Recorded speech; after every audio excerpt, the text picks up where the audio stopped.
Hoy día les voy a hacer conocer el edificio del Instituto Universitario Politécnico de Milán, donde se estudia ingeniería, arquitectura e informática. Fue fundado en noviembre de 1863 en la ciudad del Acer, Milán. Se inició con ingeniería y en 1865 partió la Facultad de Arquitectura. En 1959 se inaugura el primer centro de cálculo de Europa continental y en 1977 se lanza en órbita el satélite Sirio. Hoy será nuestro primer argumento la visita a la Facultad de Ingeniería.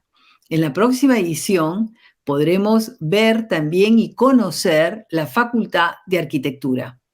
En nuestro segundo tema, conoceremos al presidente de la delegación del Parlamento Europeo de Brasil, Peter Liese, quien expone la situación del medio ambiente a nivel mundial y, sobre todo, quiere a Brasil como aliado.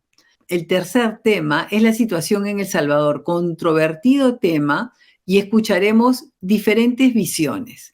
Finalmente, tenemos una sorpresa, que es la entrevista al maestro Enrique Galdós Rivas, peruano, quien acaba de ser premiado en la 14 Florence Bienal, muestra internacional de arte contemporáneo y de diseño.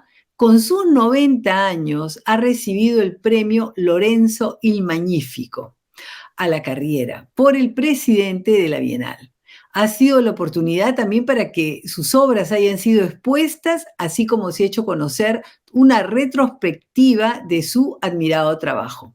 Iniciamos entonces con la visita al Politécnico de Milán. El profesor Meloni nos recibe en el Polifac, una estructura activa desde 2015. Tiene la misión de proporcionar una infraestructura tecnológica, procesos y materiales know-how a investigadores que hacen hardware. Se ocupa de micro y nanotecnología. No realizan transistor. Es una estructura del Politécnico de Milán frecuentada por empresas de la región Lombardía, por centros de investigación y tiene una filosofía abierta. Participan estudiantes, investigadores, profesores, doctorandos. Además tiene un equipo que administra el proceso y el uso de las máquinas. Tiene como sponsor a empresas, las cuales le encargan trabajos especializados, solicitadas por startups formadas por doctorandos de investigación que desean ser empresarios y otras empresas pequeñas y grandes, entre las que se encuentra la Tecnoprop, Luxottica, Huawei, quienes le encargan investigaciones que ellos no pueden realizar porque alterarían su línea de producción, que no puede ser modificado. Polifab la inicia y cuando llegan al punto, la gran empresa se lleva el resultado para aplicarlo en sus laboratorios. En el caso de Huawei, su investigación se refiere a las microondas, wireless, transmisión en espacio y están entrando en la fotónica, dispositivos, componentes habilitantes para la telecomunicación de vinculación de alta frecuencia. En la sala que fuimos a visitar no debe circular polvo por la delicadeza del trabajo. La máquina es extremadamente complicada. El trabajo se realiza sobre el buffer de silicio. Las máquinas pueden costar millones. Le preguntamos dónde está el cerebro para elegir los materiales y construir las máquinas que siguen un proceso y obtienen un resultado. El profesor Meloni, experto en dispositivos, nos dice: yo sé lo que quiero, pero no sé cómo se hace. Me dirijo a mi colega. Él sabe cómo hacerlo, pero él no sabe el uso que yo quiero darle. El cerebro está distribuido.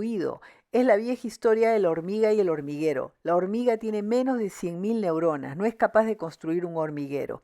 La inteligencia está distribuida. Sobre el 6G nos dice que será capaz de vincular 10 millones de dispositivos en red por kilómetro cuadrado, celulares, pacemaker, PC, máquina fotográfica, etc. Le preguntamos por la salud. Él nos dice que ocupándose de campos electromagnéticos, el 4G, el 5G y el 6G aumentarán el número de antenas, entonces la potencia por antena disminuirá. Nos aconseja más bien no elegir vivir cerca a una antena de televisión. Frente a una antena para celulares, no lo considera riesgoso. Nos dirigimos al Departamento de Electrónica, Información y Bioingeniería. Nos acoge el profesor Andrea Bonarini, director del área informática. Su línea de investigación es inteligencia artificial y robótica. El laboratorio nace en 1973, inspirado en el laboratorio de la Universidad de Stanford, donde ya se veía la unión entre inteligencia inteligencia artificial y el robot como cuerpo para ella. El profesor Bonarini es director desde 1993. Recordemos que el primer personal computer della IBM è del 1981. Nel mondo della realtà virtuale facilmente si perde coscienza di quello che sto facendo perché entro nell'avatar, entro nel personaggio che sto muovendo, che sto controllando, e quindi in questo caso sto vivendo un corpo diverso, sto vivendo il corpo del robot. Lei si duplica. Esatto, ma con altre capacità. Il robot può fare delle cose diverse, un po' di meno, un po' di più. Ok, in base a quanto lei lo programa. In base a quello che può fare. El profesor Bonarini se ocupa de robots que interactúan con las personas, Human-Robot Interaction, con especial atención a la discapacidad. Son robots que pueden jugar con personas que tienen discapacidades, son usados no solo para terapia, sino también para la interacción. Actúan como si fuera un juguete, está dedicado a los niños con discapacidad cognitiva y física. Le preguntamos la razón por la cual ha desarrollado esta área. Nos explica que le interesaba el fondo social. Ellos trabajan con asociaciones. Se ocupa de la interacción hombre-calculador en ámbito artístico. Ha construido un robot actor programado para entrar en escena. Con la inteligencia artificial lo están programando para que improvise actuando con una persona, demostrando su autonomía. Están trabajando para darle la voz usando el chat GTP. Debe asumir conciencia dónde está yendo. Le preguntamos si él programa en el robot las libertades. Nos explica que él programa al robot para que reconozca el tipo de acción de otra persona y elija qué reacción tener. Pasamos a los robots para la agricultura. Estos robots son para Edison. Específicamente están desarrollando una aplicación denominada Patrol, control de instalaciones industriales pensando en las que no tienen custodia física o son muy amplias. Este robot cada día sale de su estación de recarga, camina por toda la instalación verificando si existen anomalías, advirtiendo a los operadores en caso que así fuere. Los robots para viñedos o inspecciones de cultivaciones participan en un proyecto de la Unión Europea, el Agricultech, para solucionar problemas con el robot y la inteligencia virtual. Uno de los problemas más grandes en la inteligencia artificial es definir si el robot cumple con lo programado. Llevan una telecámara para que se compruebe lo que controla. Hay modelos comerciales que tienen un aparato que permite saber la ubicación del robot y se constata en la pantalla. Tienen también sensores para controlar las plantas, saber si están enfermas. El brazo sirve para recoger la fruta si está madura. El campo agrícola tiene ramificaciones muy amplias y el terreno italiano tiene irregularidades y es variado. Entonces tienen que haber robots programados específicamente. Esto en comparación con el terreno francés, que es llano. La ingeniería biomédica utiliza metodologías y tecnologías de la ingeniería para describir, comprender y resolver problemas de interés médico-biológico, activando una estrecha colaboración interdisciplinar entre ingenieros médicos y biólogos. Visitamos el NIRLab. Nos recibe Alberto, quien está haciendo su doctorado sobre el proyecto que veremos. Es el robot médico, robot quirúrgico, aplicaciones de robótica y de inteligencia artificial que son utilizadas para la medicina y la quirugía. Robot que ayudarán al cirujano en una operación. Nos refieren que tienen varias líneas de investigación y nos presentan dos de ellas, la colaboración del robot cirujano y al robot médico. Cuenta con una aplicación con inteligencia artificial, tiene el computer visión en la fase quirúrgica, se monta una cámara endoscópica que se inserta al interno del paciente para ver lo que se hace. Las imágenes que el cirujano obtiene informaciones, lo cual deriva en una cirugía más segura, más rápida, con menos complicaciones, sobre todo postoperatorias. Con relación a la diagnosis, también tienen un robot que ayuda a la predicción de enfermedades. Van de 80.000 euros a 30.000 euros. El más costoso de los robots requiere certificaciones para entrar en la sala operatoria. De eso deriva su alto costo. Los doctorandos tienen un promedio de 25 años. Cada robot es un proyecto de tesis de doctorado. La investigadora Rossini, que está al lado y también pertenece al NIRLab, es del Departamento de Electrónica y Formación de Ingeniería, la sección de Neuroingeniería. Su trabajo lo realizan directamente con los pacientes. es rehabilitación robótica. Desarrollan robots para rehabilitar los miembros superiores o inferiores en pacientes con patologías neurocerebral, como derrame cerebral o lesiones. Preparan prototipos con la colaboración del Departamento de Mecánica. La línea común es desarrollar el sistema de control colaborador. El protagonista es el paciente, que será sometido a un test para evaluar su capacidad para guiar la máquina. Visitamos el Departamento de Robótica Industrial, la manipulación de objetos en el ensamblado industrial de cables, inteligencia artificial, para hacer que el robot sea más consciente de la acción que está realizando. Los robots industriales no funcionan cuando hay personas cerca. Los robots tienen 6 grados de libertad con un motor que les permite mover el brazo en el espacio.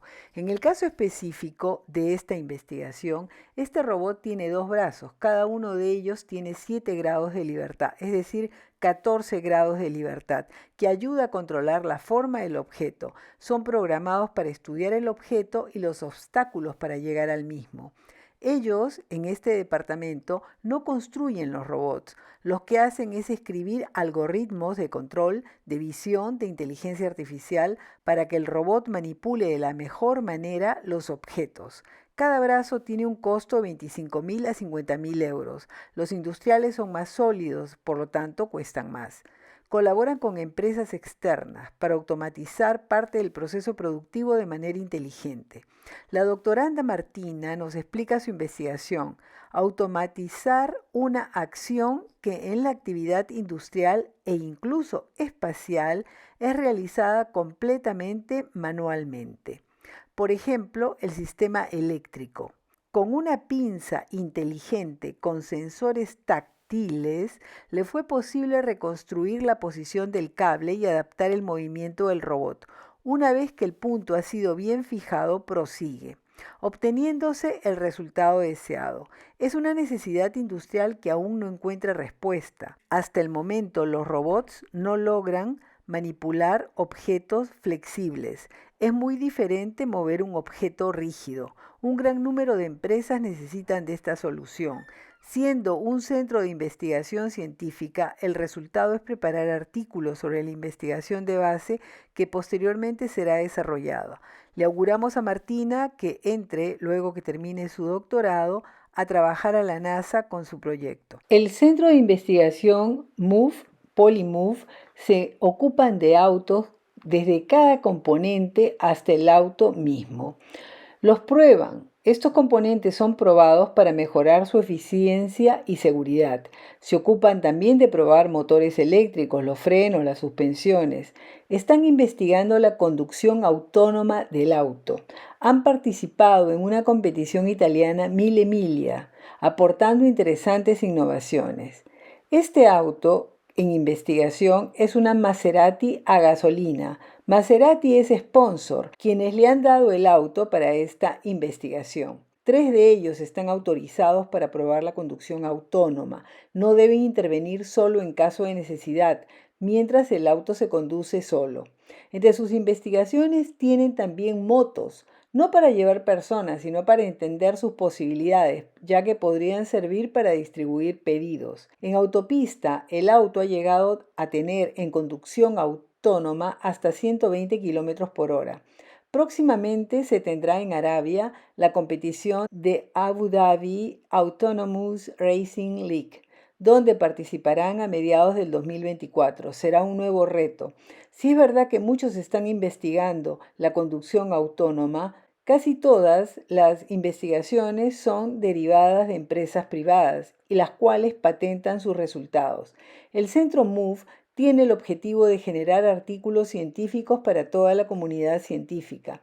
La experiencia ganada en el Politécnico de Milán, en el centro Polymove, les permite y permitirá a todos los investigadores, luego de concluir su investigación, encontrar trabajo en una de las principales empresas privadas. Por ello, el artículo científico firmado, es determinante para proponerlo al mundo científico. Se propone un avance de conocimiento específico especializado y al mismo tiempo ellos se hacen conocer en un mundo objeto de investigación.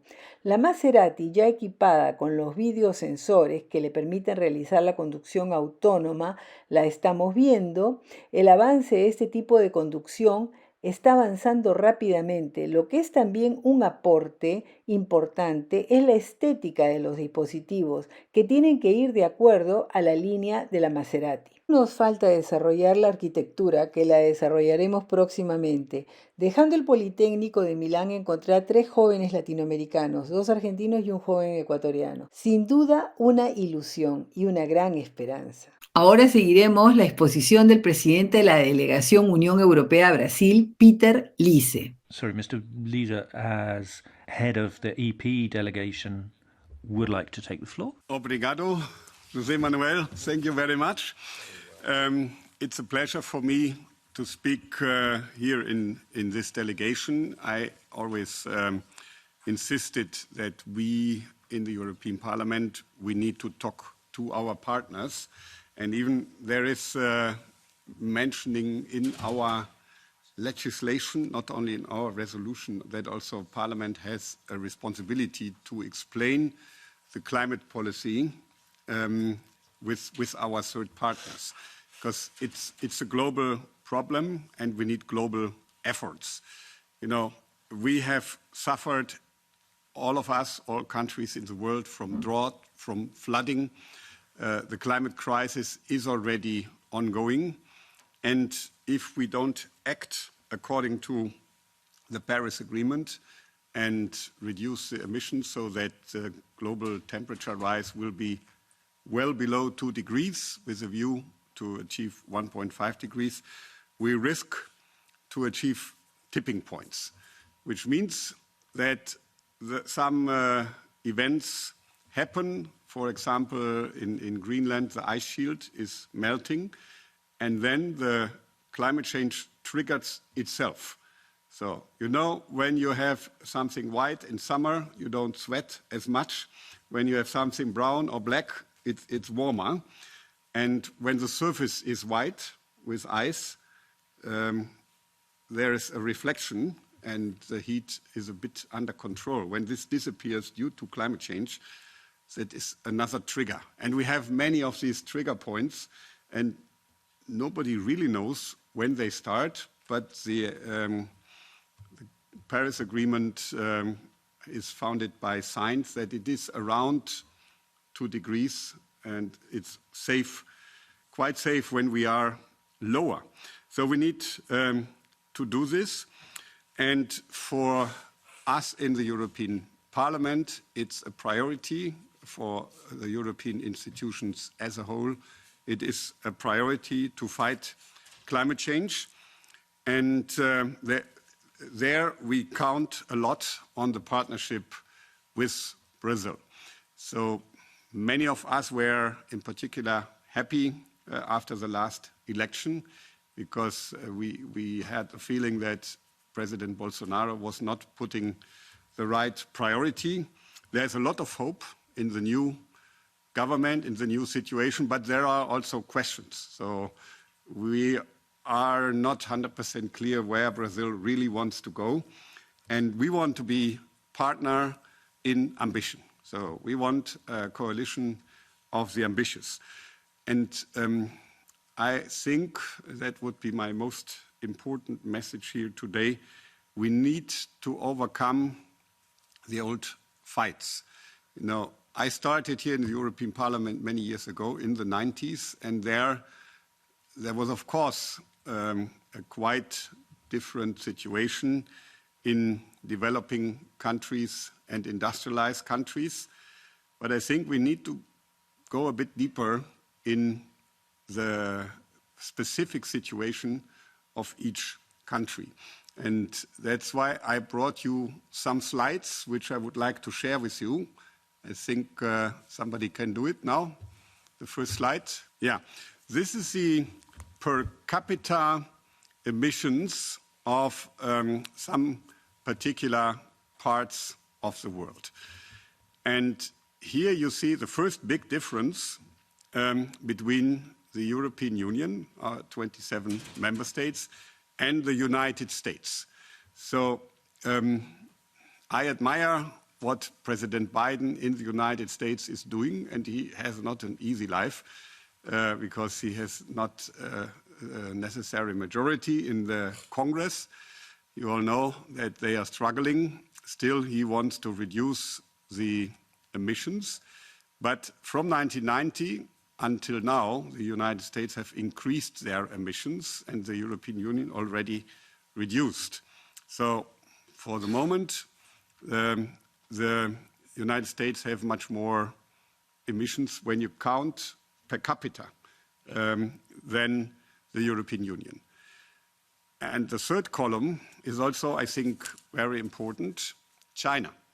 China is a huge economy, and they have per capita, not only in total. In total, it's very clear they have the most emissions because they are a huge economy, a big country with many inhabitants. But also per capita, they have more emissions than the European Union. And that's why, for us, it's a challenge that China still tries to play the game that they want to be treated, like some colleagues said a time ago, like Burkina Faso, a developing country. They are not. They are a strong, huge economy. And in particular, when you compare it to other big emerging economies like Brazil or like India, Brazil and India are much, much lower. That's why I think we need to crack the old fight. Industrialized countries are not all the same. United States has much more emissions also per capita than the European Union. But even more evident, China is much more polluting than Brazil and India. And I would hope that this will be also reflected in the dynamics of the COP.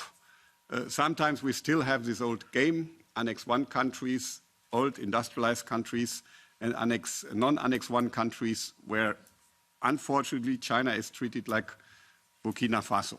Next slide, please. Yeah, this is just a short comparison with our efforts here in the European Union compared to the United States efforts.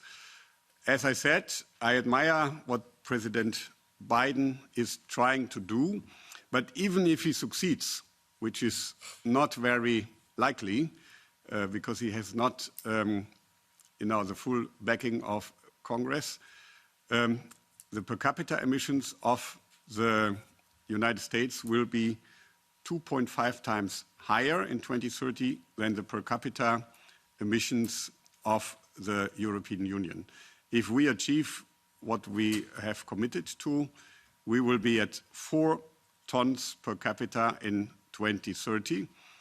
And in our legislation, I will explain it a little bit more in detail, our legislation will bring us even to 57%, not only 55% as we had committed internationally. Next slide. What we are doing is really a revolution. The European target, we were the only major economy that reduced emissions since 1990.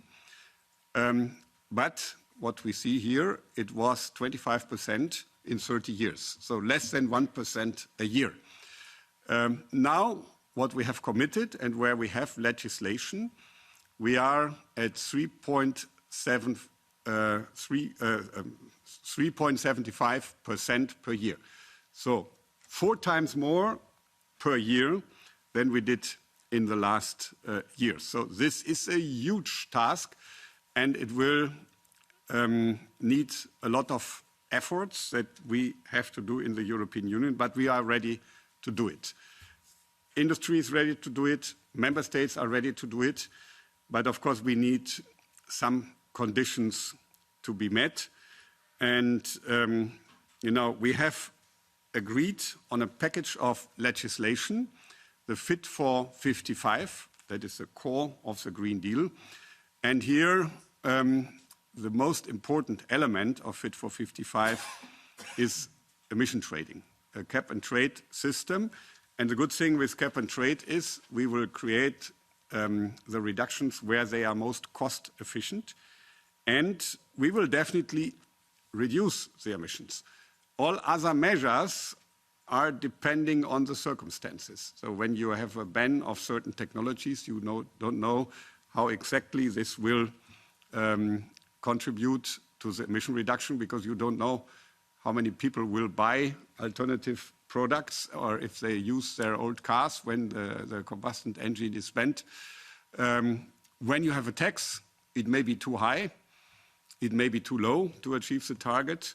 In the ETS system, the price is created by a market mechanism, and the only thing that is clear is that we will achieve our emission reduction targets.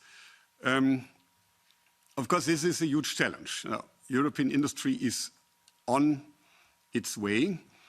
We see the first plants from the very difficult to abate sectors. Steel, the first climate-neutral steel plant is now created in Sweden. They have already started the construction.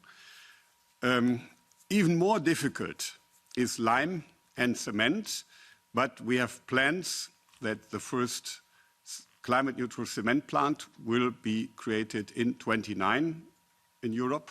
And even lime, we will also have, during the next 10 years, the biggest lime factory in Europe. They have their plan ready to change to climate neutrality. This costs a hell lot of money, and these companies are doing it because of our ETS, but they are also doing it because customers are more and more asking for climate neutral products. So car manufacturers, for example, go to their customers, to their suppliers and say, we need carbon neutral steel because our clients want to buy carbon neutral cars. So that is the motivation. However, we of course have the situation that everybody is afraid about carbon leakage.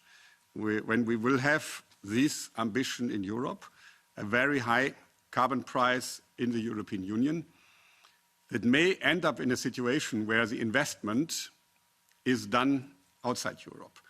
So, and that's why we had a long debate how we can manage this. And the Parliament, with a huge majority, agreed on a carbon border mechanism, carbon border adjustment mechanism, which means when somebody wants to bring steel, lime or cement from another part of the world to Europe, where there's no ETS, there will be an adjustment at the border, and this company has to pay. This is not to tease anyone. This is not to disturb the market, but it's really to bring a global solution for a global problem. Climate change is, when we decarbonize Europe completely, the climate change will continue. If not, the rest of the world will somehow follow. And that's why we are looking with big interest to the debate in Brazil. We have understood that you are working on an ETS, which is really a good news. And of course, the best solution and the long-term target would be that all the world has an ETS and compete at the same level playing field. The very important is the income from our ETS is going partially to international climate policy. So we take our responsibility. We will help third countries. And the income from the CBAM will go to a very big part to third countries, to international climate policy, because we acknowledge that we have a historical responsibility. We have a duty to help. And our goal is not to have problems in the international market. Our goal is to decarbonize globally. And we have a special responsibility. That's why this transfer, also from other sources, is important. So I hope I could explain why we are doing this and what is our final goal. We need to protect the planet for our children and grandchildren. And Europe has a special responsibility. I think all the slides are showing that we are doing much more, much better than many other parts of the world. But of course, we also need to think globally. We want to do it together. Thank you very much. Siendo nuestro objetivo que cada uno de nosotros tenga una propia opinión con lo que está sucediendo, en particular en América Latina, hemos desarrollado el tema de El Salvador. Por ello escucharemos un fragmento del discurso del presidente Bukele en las Naciones Unidas. Luego, ya en el Parlamento Europeo, la presidenta de esta delegación con Centroamérica expondrá su visión con relación a cuanto está sucediendo en El Salvador. Luego se presentará la visión del Servicio de Relaciones Externas de la Unión Europea. Y por último, la ONG salvadoreña expondrá una situación vista por ellos en el terreno. Las decisiones que tomamos fueron acertadas. Ya no somos la capital mundial de la muerte y lo conseguimos en tiempo récord. Hoy somos un referente de seguridad y nadie lo puede poner en duda. Ahí están los resultados, son irrefutables. En El Salvador hicimos lo correcto para El Salvador. Y ahora que gozamos de este nivel de seguridad, hemos podido abrir nuestro país al mundo entero.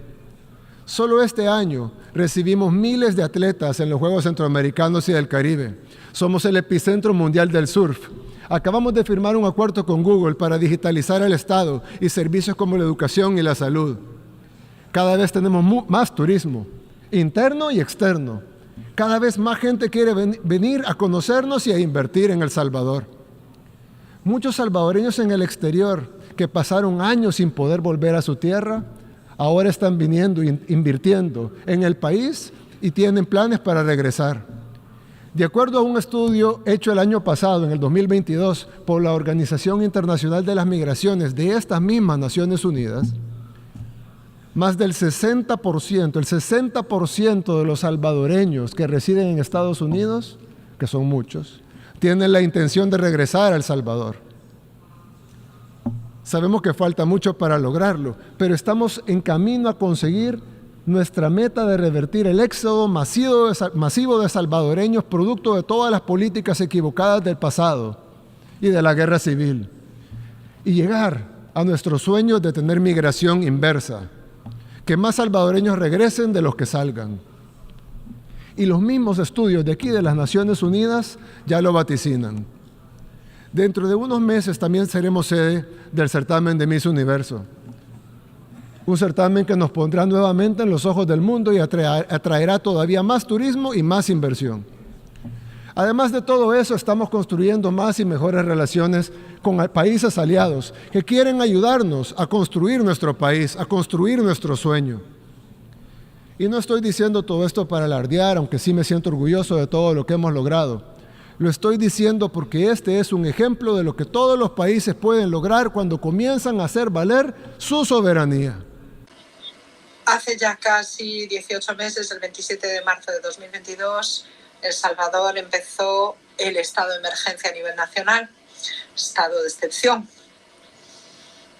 como lo llama Leopoldo. El estado de emergencia permite a las autoridades la suspensión de libertades civiles. Por ejemplo, se prohíben ciertas asambleas y se puede arrestar sin mandato judicial.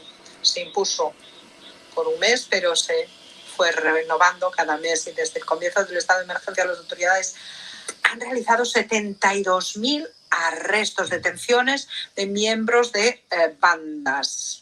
Antes del comienzo del estado de excepción, el sistema penitenciario del país contaba con una capacidad para 30.000 penados, pero con esta avalancha de detenciones, El Salvador se ha transformado en el país con el índice de encarcelación más alto del mundo y ha abierto una nueva megaprisión, que es el centro de encierro para terroristas, con una capacidad para 40.000 internos. La violencia de las bandas supone un desafío fortísimo y el Estado tiene un deber de garantizar la seguridad. Sin embargo, también tiene un deber de hacerlo en pleno respeto del derecho internacional de derechos humanos. Por eso, Urgimos a las autoridades de El Salvador a velar porque no se arreste a una persona por simplemente sospecharse que pertenece a una mara o a una banda sin contar con un respaldo legal, y que los arrestados cuenten con las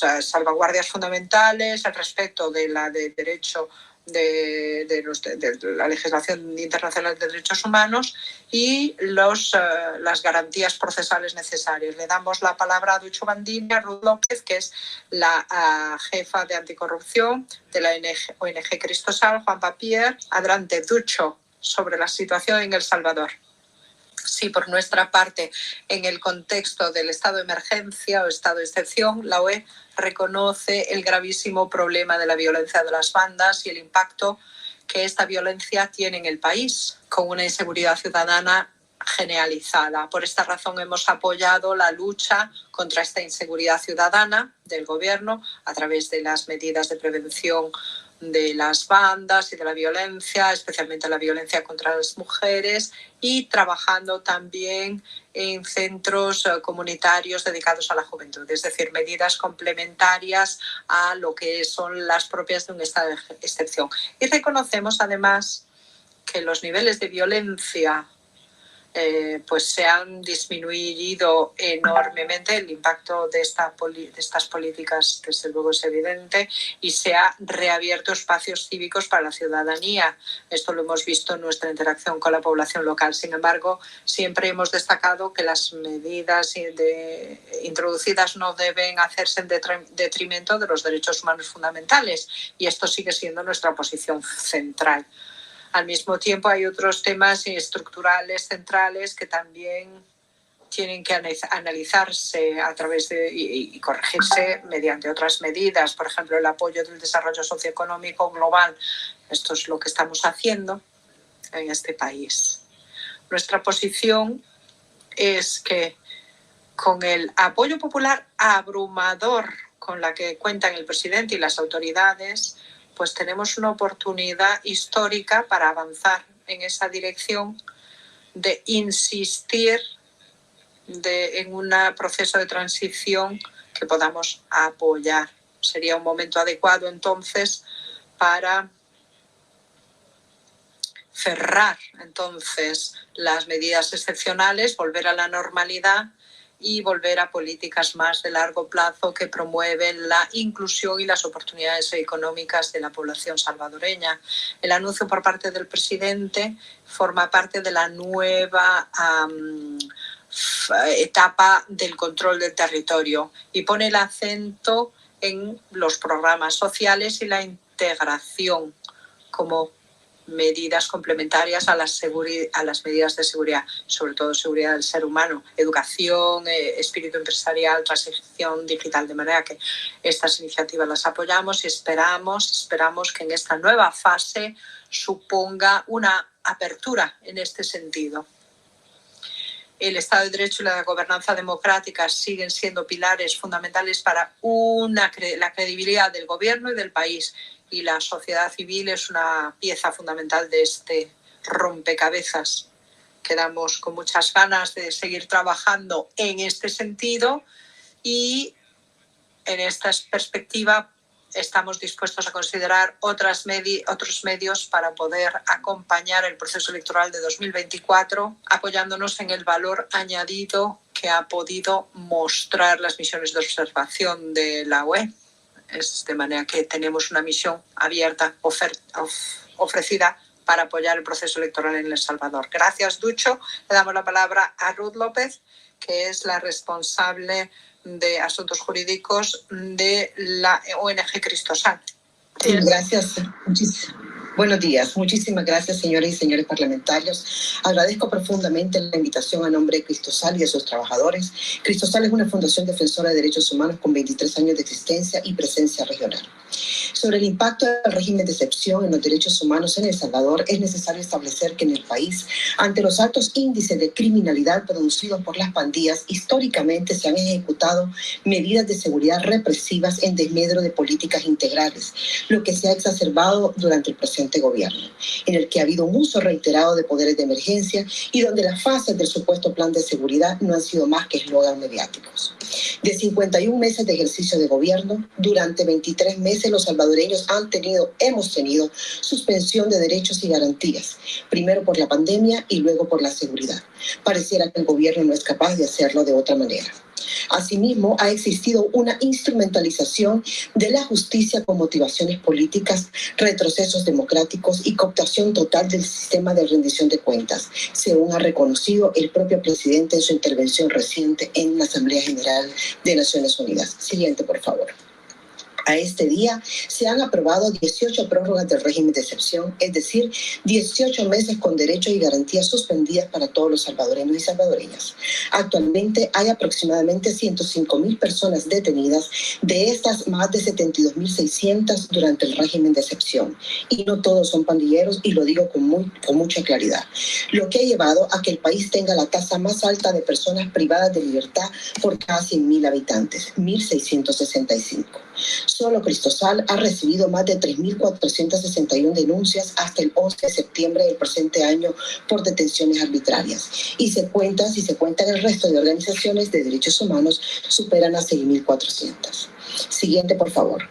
El régimen de excepción carece de políticas públicas integrales de seguridad. Hay una ausencia de políticas integrales de prevención, investigación del delito y reinserción social.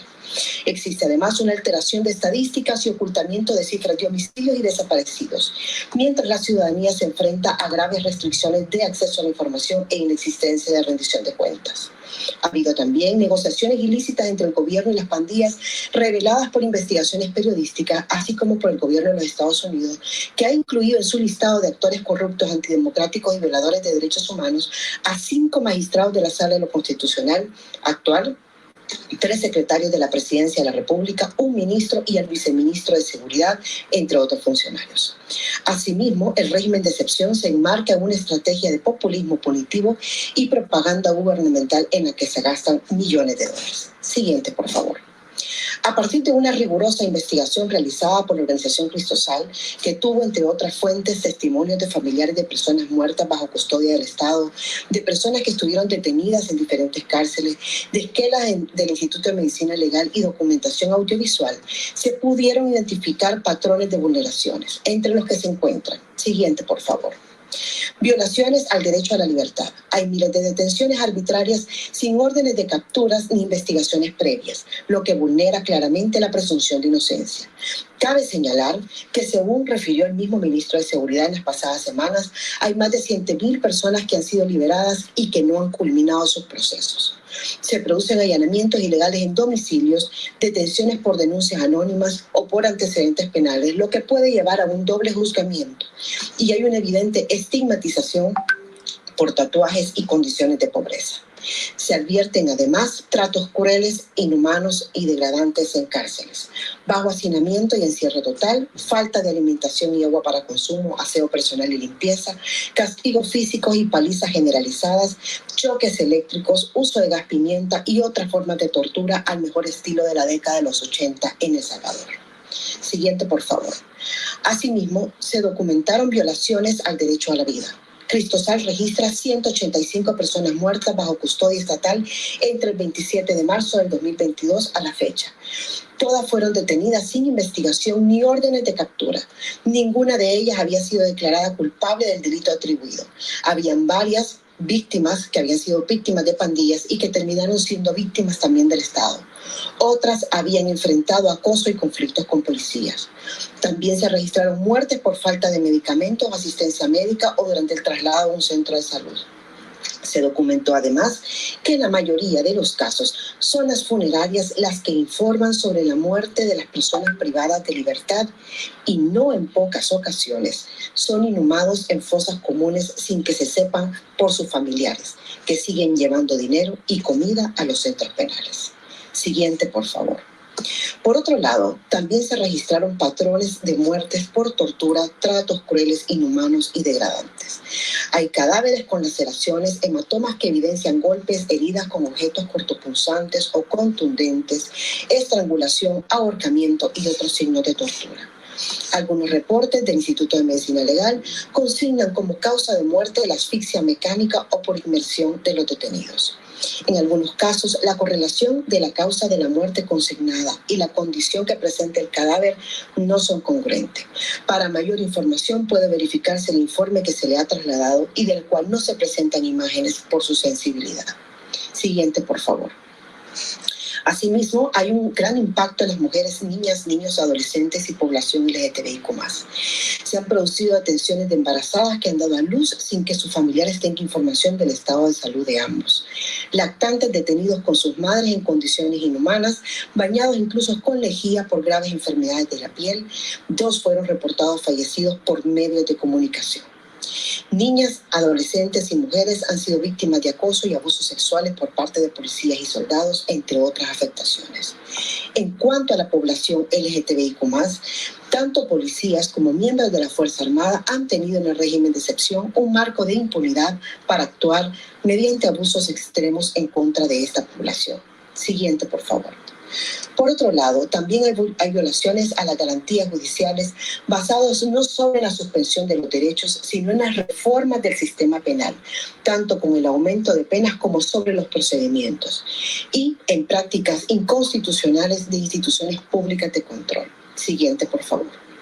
Esto ha llevado a que miles de personas sean juzgadas sin garantías judiciales, y esto significa sin plazo de 72 horas para ser presentados ante un juez, sin presunción de inocencia, como ya hemos mencionado, sin un juez natural, sin defensa real, juzgados en secreto y en audiencias masivas, lo que impide una efectiva defensa, donde la detención provisional es la regla, sin acceso a habeas corpus, sin protección de la Procuraduría para la Defensa de los Derechos Humanos y sin acceso a la justicia independiente ni control de la legalidad. Siguiente, por favor. Finalmente, El Salvador está a 4 meses y medio de la elección presidencial, en la que, en contra del marco constitucional, el presidente de la República pretende participar como candidato aún contra 8 artículos de la Constitución salvadoreña, y después de haber modificado elementos esenciales del sistema electoral legislativo y del sistema electoral municipal para su beneficio. La suspensión de derechos de los salvadoreños es la condición permanente, aún en contra de lo establecido por la Convención Americana de Derechos Humanos. Existe una posición negacionista de las instituciones públicas que no investigan las graves vulneraciones de derechos humanos.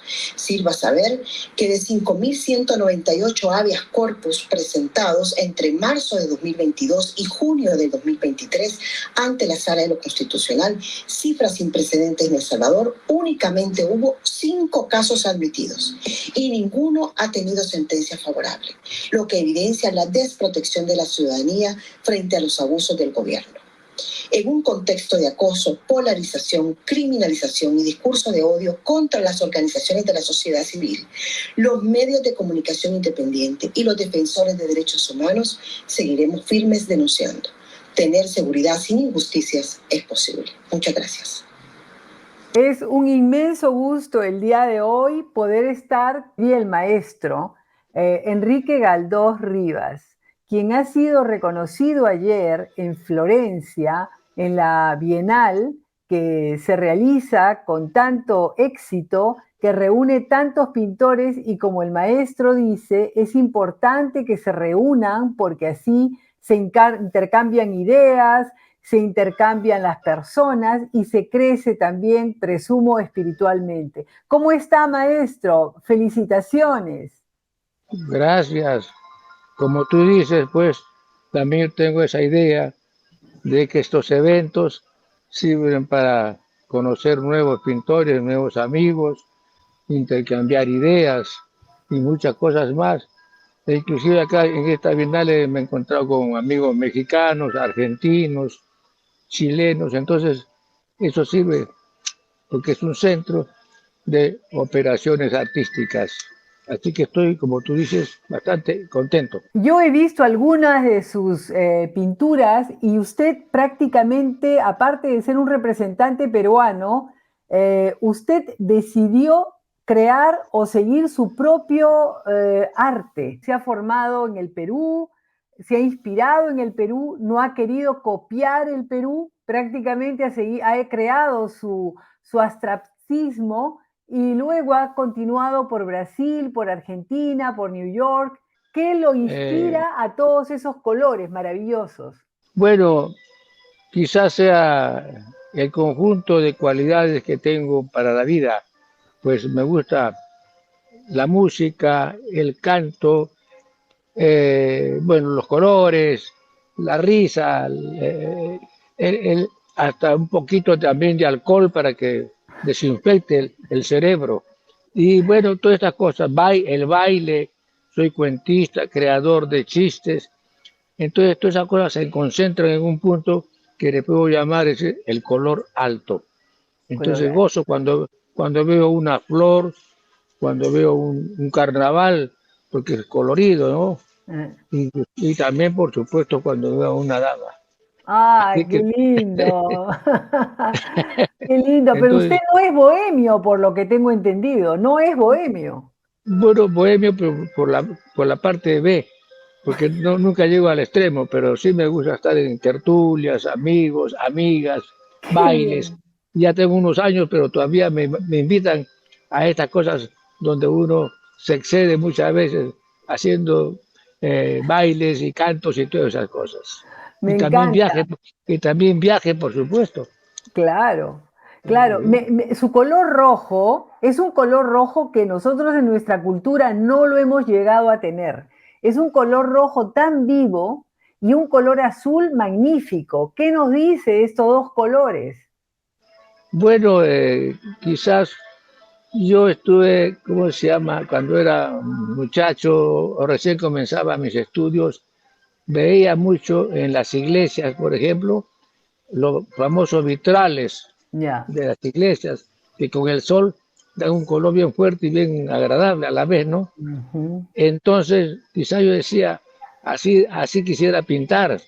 Bueno, no lo he logrado, pero al menos hago un esfuerzo. No, yo diría Ya, que y- lo ha logrado, ha impactado. El azul es estupendo. El sí, azul y el rojo a mí me han realmente impresionado porque dan mucha fuerza. y también me volví, podríamos decirle, un vicioso en los colores, porque muchos me decían, por ejemplo, oye, tu color, ¿cómo lo haces? El rojo o el azul. Si quieres hacer esto, tienes que tener por lo menos un mínimo de 12 colores azules, Ah, desde el claro hasta el oscuro. ¿Entiendes? wow, Van variando. Entonces, si primeramente pongo un oscuro y después un claro, hay un problemita ahí que se mueve un poco. Y a la vez, cuanto más colores, hay más problemitas que hay que resolver. claro, Yo le decía, tienes que pintar como yo, pues todos los días y todas las horas de la vida. así Y es, así solamente, es. entonces, eso también es positivo. Me Y bueno, encanta. más o menos con eso digo algo. Me encanta. Usted ha recibido cantidad de reconocimientos, maestro Galdós, y el de ayer ha sido prácticamente el último de la serie, porque le llegarán todavía más. Con sus Bueno, 90 años, que para nosotros realmente es un estímulo de decir somos gente longeva, ¿no? ¿Qué cosa le ha significado el premio de ayer? bueno, aunque yo creo que lo máximo, porque ya es un premio de carácter mundial casi, y entonces y a mi edad y como respuesta a mi labor de más o menos 70 años con la brocha, esto ha sido pues como un regalo, como una cosa muy significante que me ha dado, como diríamos, mucha vida. Un impulso. Inclusive yo nunca he hecho unas palabras cantando y después llorando. Así que Ya. esas cosas me parece que me entusiasmaron demasiado, pero quedará en el recuerdo.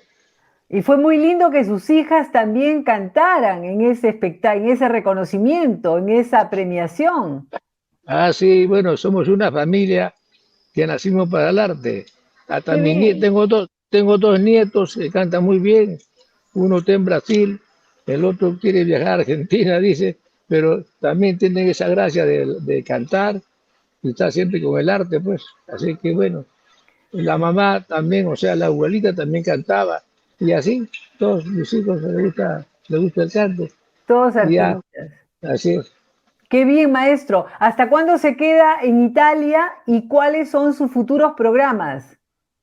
Bueno, acá vamos a estar unos 10 días más conociendo algunas ciudades que yo ya las conozco, ¿no? Porque he estado acá ya varias veces, pero Ya, mis hijas sí van a conocer esas ciudades, sobre todo tenemos que ir a Roma a ver también grandes cosas, bellas cosas, y, y el programa que usted me dice de repente, a mí me agarran a veces sin querer. Por ejemplo, esta Bienal fue para mí una cosa muy especial porque yo pensé que me estaban jugando conmigo una broma, ya. como hacen a veces uno telefonea, ¿no? Y le Ujú. bromea a la amiga, oye, esto que el otro. Así que dije, se están jugando Ya. conmigo porque ¿cómo me van a dar una, un premio en Florencia? Porque está un poco lejos, pues. Claro, Pero seguramente que ahora por mi trabajo, porque yo he puesto en la China, he sí, puesto en, ¿cómo se llama? También en Italia he puesto, en este país, he sí, puesto también en muchos lugares del mundo, quizás eso lo han ido acumulando, y más la internet que también ayuda bastante, claro. como que mi hija siempre me está siempre colaborando con eso, también Gracias. puede ser que haya influido Por un poco. supuesto, ¿Sí? por Así que supuesto. bueno, para repetirlo, me siento bastante contento, alegre, pues, ¿no? Y Así si usted que, se siente contento, créanos que los peruanos nos sentimos muy contentos y orgullosos de que ajá, usted haya hecho sobre todo una carrera tan fructífera, que transmita esos colores tan lindos realmente y que haya sido reconocido por una bienal que tiene su historia en la ciudad del arte, más importante que Florencia, la ciudad donde claro, nació la lengua italiana. Es una ciudad muy representativa, la ciudad de Firenze. Y yo le felicito a su hija, felicito a toda la familia por este reconocimiento que nos llena de orgullo a todos los peruanos. Aquí estamos pues con la resaca del premio, todos cansados, han sido días Ya, exhaustos, hermosos, intensos de Bienal. Las personas han recibido además la obra con un amor, con un cariño.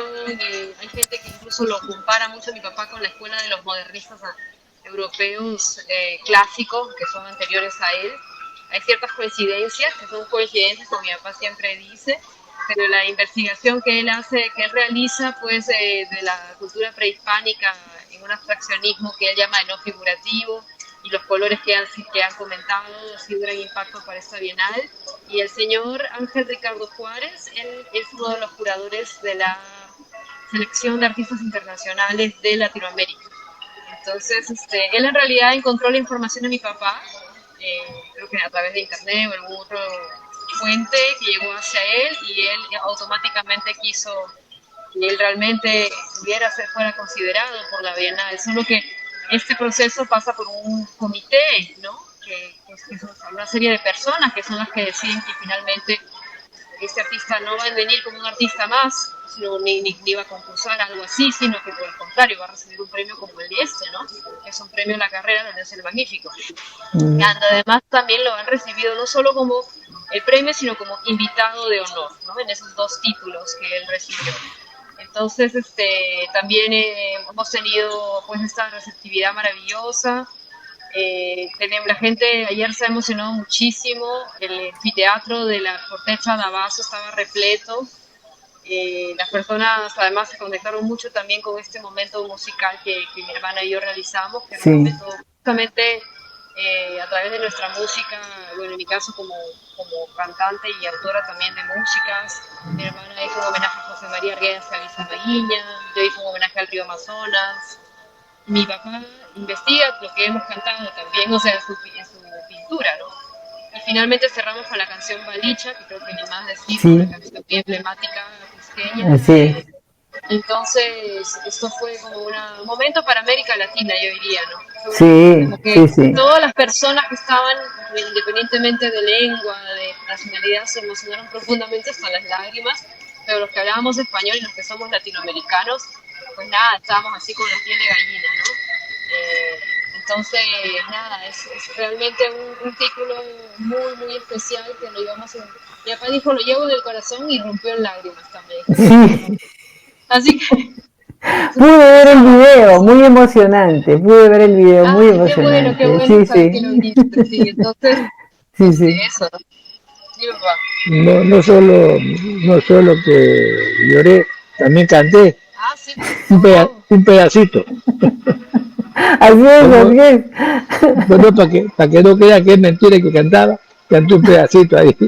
Y como dice mi hija, todo iba muy bien, pero por querer dar una frase más, que era que me dijeron que me dijo el presidente de la Bienal, me habló unas palabras muy bonitas, y yo le dije, la voy a llevar en el corazón, y en ese momento me salieron 2 lágrimas, Ella. una de pisco y la otra de vino.